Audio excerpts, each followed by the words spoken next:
Стравотниот пожар во област Атика во Грција, кој однесе 91 живот, а 200 луѓе се водат за исчезнати, беше повод македонските уметници на иницијатива на графичкиот дизајнер и активист Зоран Кардула да започнат хуманитарна акција "Донирај уметност", во која беа собрани 70 уметнички дела. Во собраната збирка има графики, маслана платна, акварели, цртажи, неколку скулптури, дигитални илустрации и фотографии. Самата акција, веднаш по објавениот Facebook статус на Кардула, се одвивала со неверојатна брзина. Ужасно беше кога слушнав за самото тоа што се случило во Атина.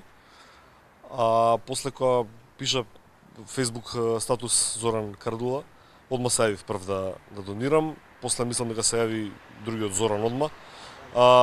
И така се редеа.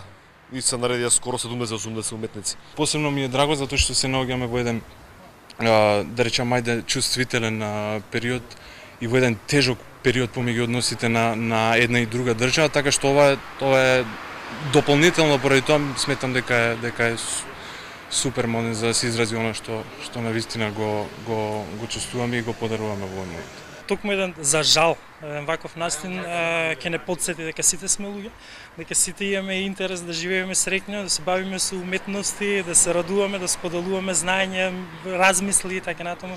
Така да за жал еден ваков настан ќе не потсети дека ние сме соседи, ние сме пријатели, ние сме другари, ние сме луѓе. Чувството за солидарност и хуманоста на грчките уметници кои донирале дела на Музеот за современа уметност по катастрофалниот земјотрес во Скопје 1963 година била првата мисла на нашите уметници за да се вклучат во оваа акција.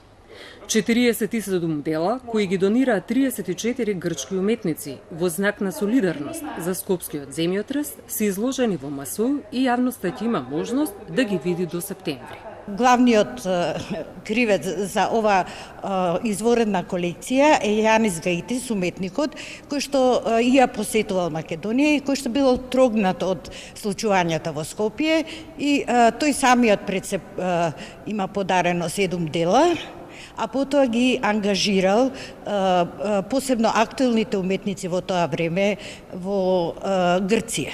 Делата кои ги донираа македонските уметници за Атина во знак на солидарност ќе бидат изложени најпрво пред домашната јавност кон крајот на август или почетокот на септември во соработка со град Скопје, кој воедно и официјално потврди дека ја прифаќа донацијата и ќе ги сноси сите трошоци за испраќањето на делата на македонските уметници до Атина.